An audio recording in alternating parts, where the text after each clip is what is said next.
Hi, everyone, and welcome to our next episode. I'm sitting here today with my friend and colleague Peter.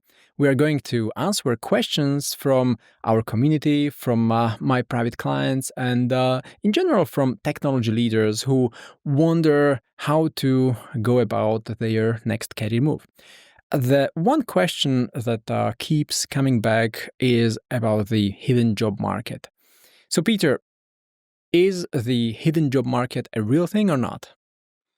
The hidden job market is indeed a very real thing. It accounts for a large or vast portion of the market, sometimes even half or more of whatever is available on the market right now. There are many ways why companies choose this way, the confidential way. And these reasons can be the employee they're trying to replace is still actively in the role and they don't want the information to evaporate to the public. They don't want to get flooded by a lot of irrelevant applications. They don't want to deal with all the noise that comes from publishing. For example, every day chased every day by recruiters. All the business development requests and reach outs. They just want to have less of the noise. Okay. People also ask, what's the one thing I don't do and I should? People often, what you should do more is networking. People don't utilize fully what they have available quite near to them.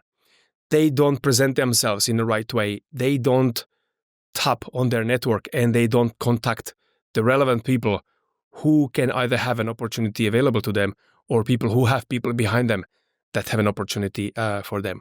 So people do not network enough. They don't utilize what's sitting near them. Thinking about networking, who should I network with? Imagine I am a technology leader, a director, VP, a CTO. Who should I network with? Who should you network with? You should definitely network with your colleagues, whether ex or current colleagues, your peers from your school, your friends. There are so many people around you that can lead to an opportunity. People just don't realize, and they often underestimate the potential of their own network, whether the first or secondary network around them. If you think of 10 people in a first circle around you, that means they all have 5 to 10 people. That's hundreds of people. I bet you there are opportunities lying there.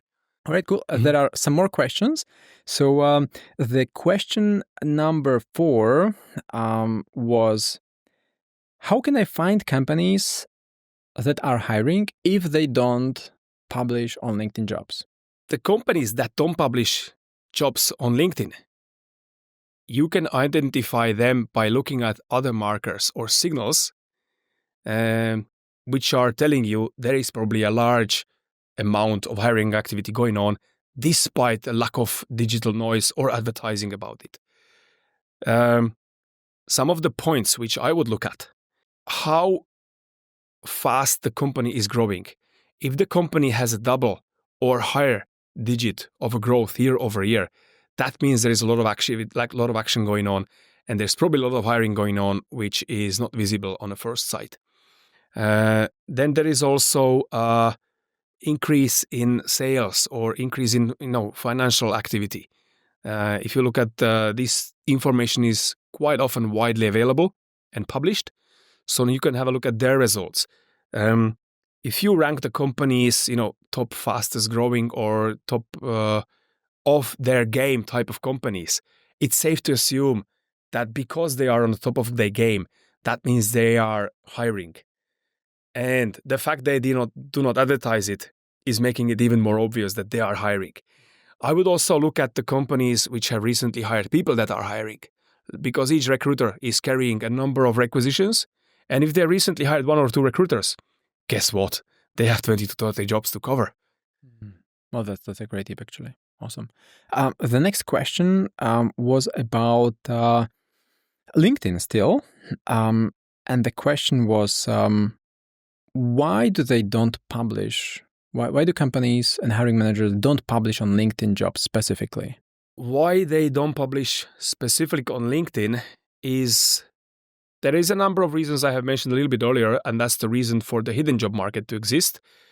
There is a lot of noise associated with going widely public with your hiring needs. Not all of that is necessary or productive or efficient. So companies choose to avoid that noise altogether. Then there is also the fact that networking works not only on the candidate's end, but also the client's end.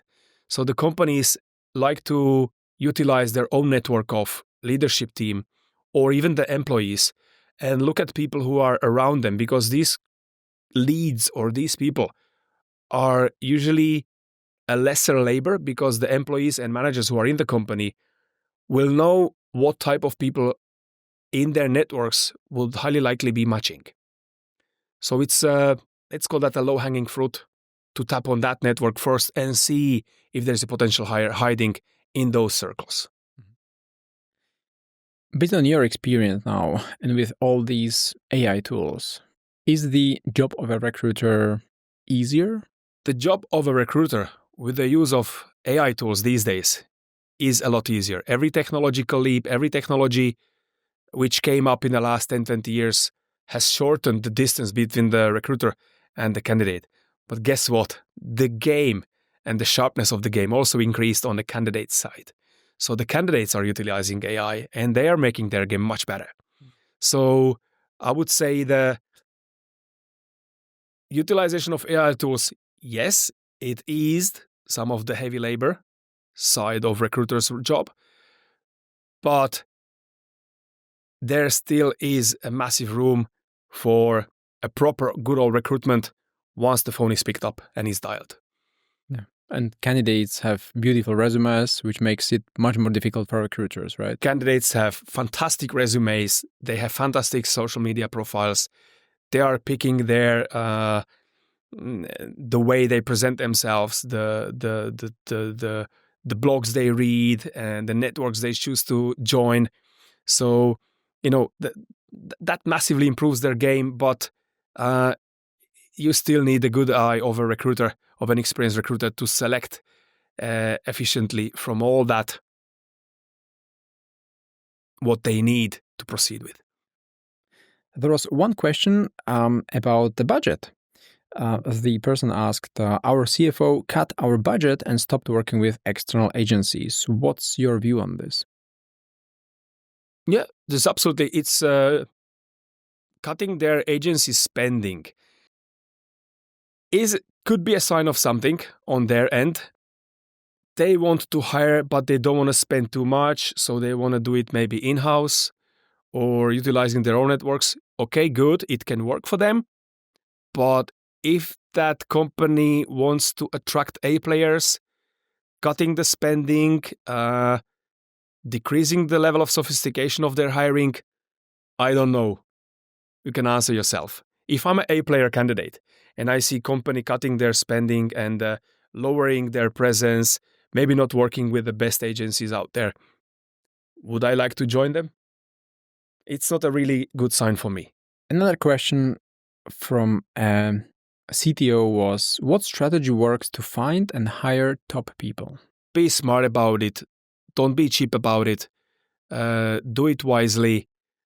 Connect with the right people that can connect you with the right people. By that I mean talk to the best suppliers of the service, proven track record, ethics, and visibility or presence in a certain market. These people will help you having access to the networks you probably don't have, and select the best people or the highest matching people, the top players from those circles. You see, those recruiters, those agencies are doing it every day for many years. There's no way you can achieve the mass of knowledge and number of people they've seen, number of people they interviewed, and number of A players they already placed. So the way you look at the A player and you understand the A player and the way they have seen it many other times, every day, every month, every year, they really, really know what the A player looks like. So they can definitely recommend and connect you with those A players that you're looking for that make a massive impact on your business. How do you spot an A player? Usually A players, they don't brag about it a lot. There is a certain level of humbleness in the way they present themselves, the way they select the criteria, how to demonstrate the A game, how to measure their success, and what challenges, what battles they choose to fight and how to fight them. So this would definitely be a marker of an outstanding player in their game. What AI tools would you recommend to help with the job search? So if I am a candidate, what tools should I use? There is a ton of AI tools how to improve your game or make sure your game is on its top. The way you present yourself, the wording and the graphics of your presentation, whether it's your website, your social media, or your CV, the way you pick your data, make sure you pick relevant, strong key points at the start of whatever represents you.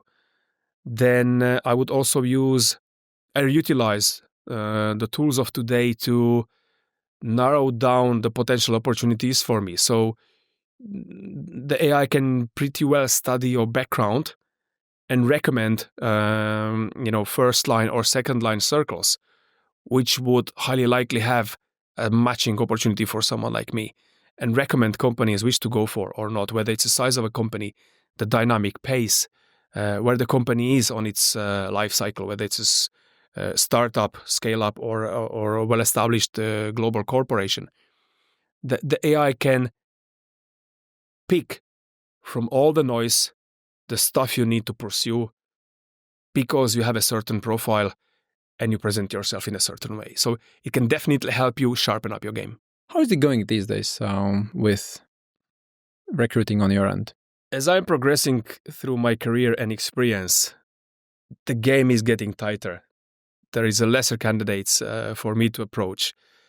The hiring manager needs are increasingly